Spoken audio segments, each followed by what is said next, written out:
ఈరోజు వెంకటగిరి పురపాలక పట్టణం జట్టిపాళెం, అదేవిధంగా బెస్తపాళెం, అదేవిధంగా సుంకర వీధుల్లో భారతీయ జనతా పార్టీ నాయకులు, జనసేన నాయకులతో కలిసి పర్యటన చేయడం జరిగింది. మేము ఏ ఇంటికి వెళ్ళినా అయ్యా నరేంద్ర మోడీ గారు బ్రహ్మాండమైనటువంటి అభివృద్ధి కార్యక్రమాలు చేపట్టారు, మాకందరూ కూడా గ్యాసులు వచ్చాయి, ఉచితంగా గ్యాసులు ఇవ్వడం జరిగింది. అదేవిధంగా ప్రధానమంత్రి విశ్వకర్మ యోజన కింద మేమందరూ కూడా టైలరింగ్ అప్లై చేసుకున్నాం. గతంలో మాకు తిరుపతి, నెల్లూరు ట్రైనింగ్ సెంటర్ ఉండేటివి. ఈ భారతీయ జనతా పార్టీ నాయకుల వల్ల ఈరోజు వెంకటగిరి కూడా వచ్చింది. మేము తప్పకుండా మీకు కమలానికి ఒక ఓటు, సైకిల్కి ఒక ఓటు వేసి అత్యధిక మెజార్టీ మేము గెలిపిస్తామని చెప్పి ఒక వాతావరణం కనిపిస్తూ ఉంది. చాలా సంతోషం.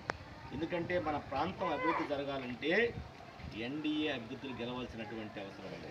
ఎందుకంటే గతంలో 2014లో ఎన్డీఏ గెలిచిన తర్వాత అనేకమైనటువంటి అభివృద్ధి సంక్షేమ కార్యక్రమాలు వెంకటగిరి పురపాలక పట్టణంలో జరిగాయి. 2014 నుంచి ఇప్పటి వరకు కూడా కేంద్ర ప్రభుత్వం ద్వారా వచ్చిన నిధులు తప్ప రాష్ట్ర ప్రభుత్వం ఇప్పుడు కూడా ఒక్క పైసా ఇచ్చినటువంటి పరిస్థితి లేదు. ఈరోజు మన వెంకటగిరి పురపాలక పట్టణానికి రైల్వే స్టేషన్ నుంచి కాశీపేట దాకా 4 లేన్ రోడ్డు నిర్మాణం కావచ్చు, అవన్నీ కూడా సిఆర్ఎఫ్ గ్రాంట్ కింద జరిగినటువంటి విషయం. అదేవిధంగా మన వెంకటగిరి పురపాలక పట్టణంలో డ్రైన్స్, కలవట్లు అన్నీ కూడా కేంద్ర ప్రభుత్వ నిధులతో జరిగే తప్ప రాష్ట్ర ప్రభుత్వం ఎక్కడ కూడా ఒక రూపాయి కూడా ఇచ్చినటువంటి పరిస్థితి లేదు. అదేవిధంగా వెంకటగిరి పురపాలక పట్టణానికి 4730 ఇళ్లను ఆ రోజు మన వెంకయ్య నాయుడు గారి ద్వారా ఇక్కడికి ఇవ్వడం జరిగింది. అవి కూడా చాలామంది కట్టుకోన్నారు, కొన్ని ఇంకా కట్టే స్థితిలోనే ఉన్నారు. అదేవిధంగా మనకి టిట్కో హౌసెస్ 1824 టిట్కో హౌసెస్ ఇవ్వడం జరిగింది. ఆ రోజు చంద్రబాబు నాయుడు గారు ఉన్నప్పుడు అది చాలా వేగంగా వాళ్ళు పూర్తిగా 5%, 10% పెండింగ్ ఉంటే గత 5 సంవత్సరాలు 2019 నుంచి వైసీపీ గెలిచినప్పటి నుంచి ఇప్పుడు వరకు కూడా అవి పూర్తి చేసి ఎవరు కూడా హ్యాండ్ ఓవర్ చేసే పరిస్థితి లేదు. ఈ మధ్యకాలంలో తూతు మంత్రంగా ఏ ఇచ్చామని, ఎనిమిది ఇచ్చామని చెప్పుకుంటున్నారు తప్ప అవి కూడా వాటికి కనీస మౌలిక సదుపాయాలు అక్కడ ఏర్పాటు చేయడం లేదు. వైసీపీ ప్రభుత్వం పూర్తిగా విఫలమైంది. అందుకే మనందరం కూడా ఈ రోజుల్లో రాబోయేటువంటి రోజుల్లో మన పట్టణం అభివృద్ధి జరగాలంటే కేంద్రంలో భారతీయ జనతా పార్టీ అధికారానికి రావాల్సినటువంటి అవసరం ఉంది. రాష్ట్రంలో నారా చంద్రబాబు నాయుడు గారు ముఖ్యమంత్రి కావాల్సినటువంటి అవసరం ఉంది. మన కేంద్రం నుంచి, రాష్ట్రం నుంచి నిధులు తీసుకొచ్చి ఈ వెంకటగిరి పురపాలక పట్టణాన్ని అభివృద్ధి చేసేటువంటి అవకాశం ఒక ఎన్డీఏ అభివృద్ధి మాత్రమే ఉంది. కాబట్టి అందరూ కూడా గమనించి కేంద్ర ప్రభుత్వ యొక్క పథకాలను తెలుసుకొని ఉపయోగించుకోవడం, మనందరం కూడా వ్యక్తిగతంగా అభివృద్ధి జరగడం, మన ప్రాంతంలో ఏదైతే సమస్యలు ఉన్నాయో ఆ సమస్యల పరిష్కారం కోసం యువకులు, చదువుకున్నటువంటి వారందరూ కూడా భారతీయ జనతా పార్టీ లాంటి పార్టీలో చేరి భారతీయ జనతా పార్టీని బలోపేతం చేసి మీరు కూడా నాయకులుగా తయారై మన పట్టణ అభివృద్ధి కోసం అందరూ కూడా తోడ్పడండి. రాబోయేటువంటి రోజుల్లో మన వెంకటగిరి పురపాలక పట్టణం ఒక రూపురేఖలు మారిపోతున్నాయి. ఎందుకంటే మనం గెలిచిన వెంటనే మన ఈ పరిసర ప్రాంతాల అనేక సమస్యలు, ఆ సమస్యలన్నీ కూడా తీసుకొని మనకి కైవల్య నది ఉంది. నదికి ఇరువైపులో ఉన్నటువంటి మనకి ఆ ప్లేస్ అంతా మనం వాడుకునేటువంటి అవకాశం ఉంది. అక్కడ రిటైనింగ్ వాళ్ళు కనుక కట్టేస్తే ఎంత వరదలు వచ్చినా ఆ నీరంతా కూడా మన పట్టణంలోకి రాకుండా ఉంటుంది. అదేవిధంగా వాళ్ళు కట్టి వాళ్ళ పక్కన మనం బండ్స్ ఏర్పాటు చేసి అక్కడ ఒక మనం పార్కులు నిర్మించుకోవడానికి అవకాశం ఉంది. మనకు ఆహ్లాదకరమైనటువంటి పార్కులకు వచ్చేటువంటి అవకాశం ఉంది.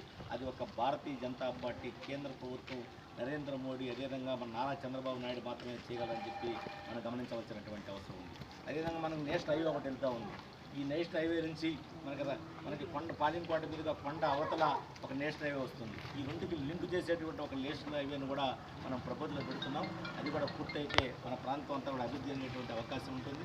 అదేవిధంగా మనకి ఏర్పేట నుంచి మనకి పుల్లూరు దగ్గర వెంకటరెడ్డిపల్లి వరకు మనకి నేషనల్ హైవే ఉంది. హైవే పక్కన అనేకమైనటువంటి భూములు ఉన్నాయి. మనకి చాలా పరిశ్రమలు పెట్టుకునేటటువంటి అవకాశం ఉంది. మనకి ఇక్కడ మ్యాన్ పవర్ ఎక్కువ ఉంది. వెంకటగిరి పురపాలక పట్టణంలో మనకి దాదాపు 15,000 మంది, 20,000 మంది మహిళలు చాలామంది ఖాళీగా ఉన్నారు. యువకులు చదువుకున్నటువంటి వాళ్ళు ఉద్యోగాలకు ఇబ్బంది పడుతున్నారు. ఈ పరిసర ప్రాంతాల్లో ఒక 10 కంపెనీలు ఏర్పాటు చేసి ఈ మ్యాన్ పవర్ మనకు జరుగుతుంది కాబట్టి వాళ్ళు దాదాపు 25,000 నుంచి 30,000 రూపాయలు మనకు శాలరీ ఇచ్చేటువంటి అవకాశం ఉంది. అవి కూడా మనం తీసుకొచ్చి మనం ప్రయత్నం చేస్తాం. దానికి భారతీయ జనతా పార్టీ నాయకులు సహకరిస్తారని చెప్పి మేము అందరూ గుర్తుంచుకోవాల్సినటువంటి అవసరం ఉంది. అందుకే మేము మీ పురపాలక పట్టణంలో ఈ మధ్యకాలంలో ప్రధానమంత్రి విశ్వకర్మ యోజన కార్యక్రమాన్ని ప్రతిష్టాత్మకంగా తీసుకుని అన్ని వార్డుల్లో, అన్ని అన్ని వీధుల్లో కూడా తిరిగి భారతీయ జనతా పార్టీ నాయకులు కార్యకర్తలు ప్రయత్నం చేస్తున్నారు.